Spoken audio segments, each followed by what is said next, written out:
Tetap saja seorang presiden itu harus kemudian tertib administrasi. Dia contoh ditinggikan sebagai administrasi tertinggi. Kalau dia kemudian membuat segala kebijakan tanpa landasan pijakan hukum, katanya negara hukum. Negara hukum itu bukan negara orang hukum, Bang. Negara yang dijalankan atas dasar hukum.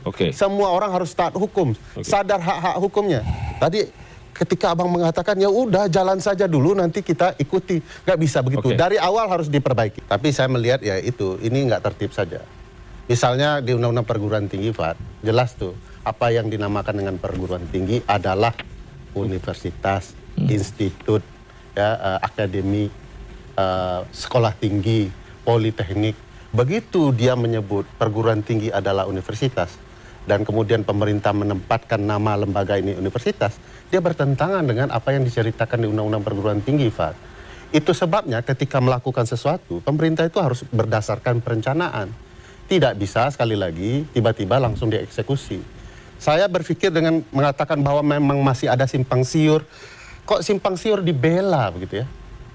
Dalam bernegara tidak boleh ada yang simpang siur. Maksudnya apa nih, Bang? Ya tadi kan bilang masih ada aturannya simpang siur, informasinya simpang siur.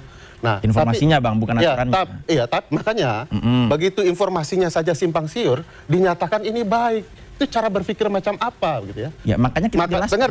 Dengar dulu, segala sesuatu dalam bernegara nggak bisa main ujuk-ujuk tiba-tiba, harus dengan format yang jelas. Saya bisa pahami ini kedewasaan menerima ya, ada yang harus diperbaiki.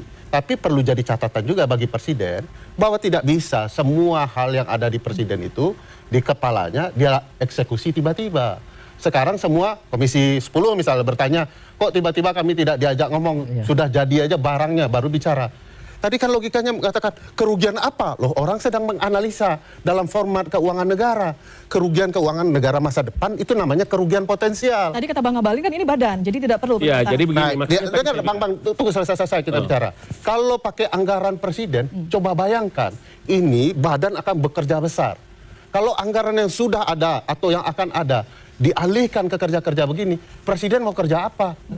Beban anggaran yang harusnya ke kerja Bakom dan lain-lain itu akan teralihkan. Tidak masuk akal, makanya FAT menjelaskan ini akan membahasnya di APBN. APBN itu formatnya undang-undang, dua belah pihak. Nah tunggu Bang, dua belah pihak yaitu DPR dan kemudian pemerintah.